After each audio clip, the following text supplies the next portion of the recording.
Six deeds two ATN জান্নাত। জান্নাত পাওয়ার জন্য 6টি আমল। জান্নাত পাওয়ার জন্য 6টি আমল আজকে আপনাদেরকে আমি একটু লেকচার দিয়ে জানিয়ে দিতে চাই।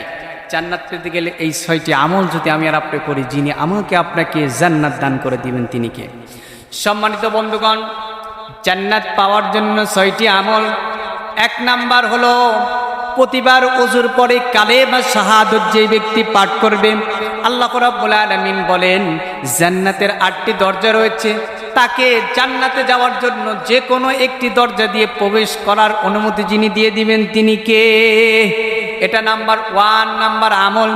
2 নাম্বার আমল হলো যেই ব্যক্তি সকালে এবং সন্ধ্যায় প্রতিবার দিনে 1-2বার করে হলো ইস্তেগফার পড়ে, যেই ব্যক্তি সাইয়্যিদুল ইস্তেগফার পাঠ করবে, সকালে পড়ে যদি সন্ধ্যার আগে আবার সন্ধ্যায় পড়ে যদি রাতের মধ্যে মারা যায়, সেই ব্যক্তি জান্নাতি হিসাবে গণ্য হবে।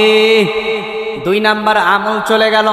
3 নাম্বার জান্নাতে যাওয়ার জন্য 3 নাম্বার আমল হলো যেই ব্যক্তি ফরজ সালাতের পর আয়াতুল কুরসি পাঠ করবে, সেই ব্যক্তি জান্নাত ও মৃত্যুর মধ্যে, আমলকারী ব্যক্তি ও জান্নাতের মধ্যে পার্থক্য হলোই শুধু মৃত্যু, অর্থাৎ মৃত্যু হলেই তিনি জান্নাতে চলে যাবেন। যিনি জান্নাতে তাকে প্রবেশ করার অনুমতি যিনি দিয়ে দিবেন তিনি কে?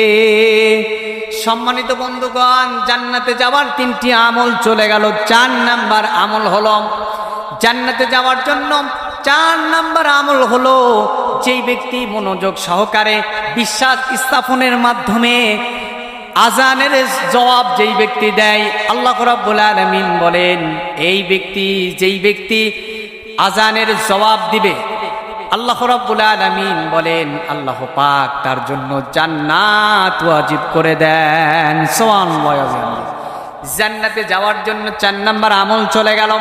জান্নাতে যাওয়ার জন্য 5 নাম্বার আমল হলো যেই ব্যক্তি তাকবীরুল্লাহর সাথে টানা 40 দিন একসাথে জামাতে নামাজ আদায় করবে, আল্লাহ রাব্বুল আলামিন তাকে মুনাফিকের খাতা থেকে তার নামটা সরিয়ে দিবেন এবং আল্লাহ রাব্বুল আলামিন তাকে জাহান্নাম থেকে মুক্তি দিবেন।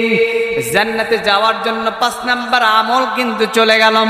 জান্নাতে যাওয়ার জন্য 6 নাম্বার আমল হলো এই আমলটা যদি আমি আপনি করতে পারি, এই আমলগুলো যদি করতে পারি, যিনি আমাকে আপনাকে জান্নাত দিয়ে দিবেন তিনি কে? সম্মানিত বন্ধুগণ, জান্নাতে যাওয়ার জন্য 6 নাম্বার আমল হলো দুনিয়া থাকা সেই ব্যক্তিগুলো তর্কে জড়াবে না, তর্ক পরিহার করবে, তর্কে জড়াবে না বলেই নিজের ন্যায্য দাবিটাও যদি ছেড়ে দেয় আল্লাহর জন্য।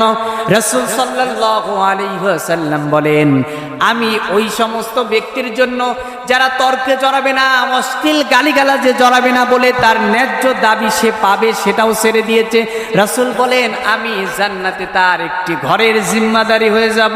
সুবহানাল্লাহ। সম্মানিত বন্ধুগণ, এই জান্নাতে যাওয়ার জন্য 6টি আমল আমি আর আপনি যদি করতে পারি, আমাকে আপনাকে যিনি জান্নাত দিয়ে দিবেন তিনি কে? আজকে থেকে আমরা এই 6টি আমল সবাই করব তো?